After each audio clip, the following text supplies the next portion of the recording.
എല്ലാവർക്കും ക്രിസ്തുയേശുവിൻ്റെ നാമത്തിൽ സ്നേഹവന്ദനം. ഇന്നത്തെ നമ്മുടെ ധ്യാനത്തിനായി വിശുദ്ധ യോഹന്നാൻ എഴുതിയ സുവിശേഷം 21 അധ്യായത്തിൻ്റെ 17 വാക്യം. യോഹന്നാൻ 21:17. മൂന്നാമതും അവനോട്, യോഹന്നാന്റെ മകനായ ശിമോനെ, നിനക്ക് എന്നോട് പ്രിയമുണ്ടോ എന്ന് ചോദിച്ചു. എന്നോട് പ്രിയമുണ്ടോ എന്ന് മൂന്നാമതും ചോദിക്കിയാൽ പത്രോസ് ദുഃഖിച്ചു. കർത്താവേ, നീ സകലവും അറിയുന്നു, എനിക്ക് നിന്നോട് പ്രിയമുണ്ട് എന്നും നീ അറിയുന്നു എന്ന് അവനോട് പറഞ്ഞു. യേശു അവനോട്, എൻ്റെ ആടുകളെ മേയ്ക്ക. ആമേൻ ആമേൻ, ഞാൻ നിന്നോട് പറയുന്നു, നീ യൗവനക്കാരനായിരുന്നപ്പോൾ നീ തന്നെ അരകെട്ടി ഇഷ്ടമുള്ളിടത്തേക്ക് നടന്നു. വയസ്സനായ ശേഷമോ നീ കൈ നീട്ടുകയും മറ്റൊരുത്തൻ നിന്റെ അരകെട്ടി നിനക്ക് ഇഷ്ടമില്ലാത്ത ഇടത്തേക്ക് നിന്നെ കൊണ്ടുപോവുകയും ചെയ്യും എന്ന് പറഞ്ഞു. കർത്താവിൻ്റെ പരിശുദ്ധനാമം വാഴ്ത്തപ്പെടട്ടെ. തിബരിയാസ് കടൽ തീരത്ത് ഉയിർത്തെഴുന്നേറ്റ കർത്താവ് ശിഷ്യന്മാർക്ക് പ്രത്യക്ഷനായി തന്നോടുള്ള അവരുടെ സമർപ്പണം പുതുക്കുകയും പരിശുദ്ധാത്മ ശക്തിയാൽ തനിക്ക് വേണ്ടി സാക്ഷികൾ ആയിത്തീരുന്നതിന് അവരെ നിയോഗിക്കുകയും ചെയ്തു. 17 വാക്യം മുതൽ 21 വാക്യം വരെ ഈ ഒരു രേഖപ്പെടുത്തലാണ്. ദൈവീക പാപക്ഷമയും യഥാസ്ഥാനപ്പെടലും അനുഭവിച്ചു കഴിഞ്ഞാൽ അതിൻ്റെ ഫലമായി സാക്ഷികൾ ആയേ മതിയാവും. അത് ദൈവത്തോടുള്ള കൃതജ്ഞതാ സമർപ്പണമാണ്.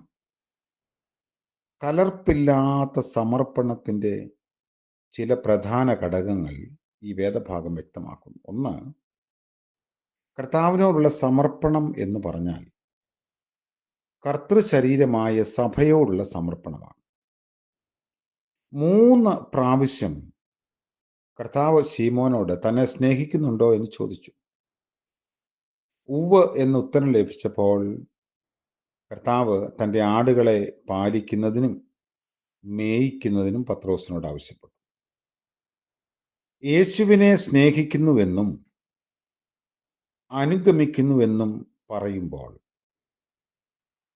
നമ്മുടെ അല്ലെങ്കിൽ സഭയുടെ ഉത്തരവാദിത്തങ്ങൾ ഏറ്റെടുക്കുന്നു എന്നാണ് അർത്ഥം.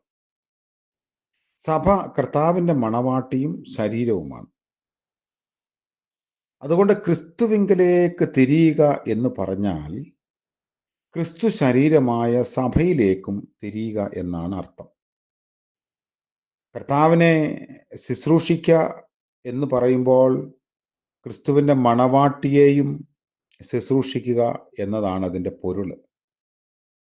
നിന്ദയും പീഡയും ഞെരുക്കവും ഉൾപ്പോരുകളും ദുരുപദേശങ്ങളും ഒക്കെ ഉണ്ട്. എന്നാലും സഭാനാഥനായ കർത്താവിന് മണവാട്ടിയോടുള്ള സ്നേഹം കുറഞ്ഞു പോകുന്നില്ല. കർത്താവിനോട് സ്നേഹവും കൂറുമുണ്ട് എന്ന് പറയുകയും അതേസമയം സഭയോട് ബന്ധമില്ലാതെ ഇരിക്കുകയും ചെയ്യുന്നത് ക്രിസ്തീയമായ നിലപാട് എന്ന് കരുതാൻ നമുക്കാവില്ല. അതുകൊണ്ട് പത്രോസിനെ കർത്താവ് വ്യവസ്ഥയില്ലാത്ത സ്നേഹത്തിലേക്കും സമർപ്പണത്തിലേക്കും ക്ഷണിക്കുന്ന രംഗമാണ് ഈ പടകും കടൽ തീരവും അതുപോലെ അവർക്ക് വേണ്ടി ഒരുക്കുന്ന പ്രഭാത ഭക്ഷണവും എല്ലാം. ഇതൊക്കെ അതിൻ്റെ അടയാളങ്ങളാണ്. പലപ്പോഴും പഴയ പടകുകളിലേക്ക് മടങ്ങിപ്പോകാനുള്ള പരീക്ഷ നമ്മുടെ മനസ്സിലുണ്ടാവാം. ഇങ്ങനെയൊന്നും വേണ്ടായിരുന്നു, ഇതൊന്നും വേണ്ടായിരുന്നു എന്ന് നമ്മുടെ ജീവിതത്തിൻ്റെ എല്ലാ ഇടങ്ങളിലും ഒരു പക്ഷെങ്കിൽ ചിന്തിച്ചേക്കാം. കുടുംബജീവിതം, ഔദ്യോഗികമായ ജീവിതം, മറ്റ് ശുശ്രൂഷകൾ, അവിടെയൊക്കെ പുറകോട്ട് നോക്കി വർത്തമാനകാലത്തെ ദോഷമെന്ന് കരുതുന്ന എല്ലാവരോടും ഉള്ള ദൈവിക ഇടപെടലിൻ്റെ ഉത്തമ ഉദാഹരണമാണ് നമ്മൾ കാണുന്നത്.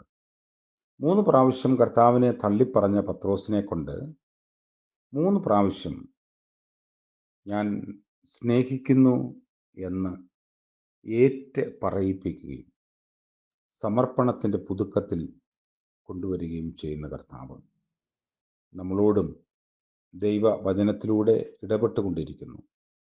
നമ്മുടെ സമർപ്പണത്തെ പുതുക്കാം, നമ്മുടെ വിശ്വാസ നിലപാടുകളെ കുറച്ചും കൂടെ ബലമുള്ളതാക്കാം. കർത്താവ് നമ്മളെ അനുഗ്രഹിക്കും. പ്രാർത്ഥിക്കാം. സഭയുടെ നാഥനായ വാഴ്ത്തപ്പെട്ട കർത്താവെ, മനോഹരമായ പുതിയ പ്രഭാതത്തിനായി സ്തോത്രം. രാത്രിയിൽ ലഭിച്ച നിദ്രയ്ക്കായും വിശ്രമത്തിനായും ഞങ്ങൾ അങ്ങയെ മഹത്വപ്പെടുത്തുന്നു. ഇന്നത്തെ പകൽക്കാലത്തിൽ കർത്താവിനുള്ള ബന്ധത്തിൽ, സ്നേഹത്തിലും സമർപ്പണത്തിലും ജീവിപ്പാൻ ഞങ്ങളെ സഹായിക്കണമേ. ഇന്ന് ജന്മദിനം ആഘോഷിക്കുന്ന പ്രിയപ്പെട്ടവരെയും വിവാഹ വാർഷികം ആഘോഷിക്കുന്നവരെയും ഓർത്ത് പ്രാർത്ഥിക്കുന്നു. ദൈവം തമ്പുരാൻ്റെ ഇടപെടൽ, അവിടുത്തെ സാന്നിധ്യം എല്ലാ നാളും നൽകി അനുഗ്രഹിക്കണമേ. യേശു മിശിഹാ മൂലം പ്രാർത്ഥിക്കുന്നു. കൃപയോടെ കേൾക്കുമാറാകണമേ. ആമേൻ. സകല ബുദ്ധിയെയും കവിയുന്ന ദൈവത്തിൻ്റെ സമാധാനവും അനുഗ്രഹവും നമ്മോടുകൂടെ ഇന്നും എന്നേക്കും ഉണ്ടായിരിക്കുമാറാകട്ടെ. ആമേൻ.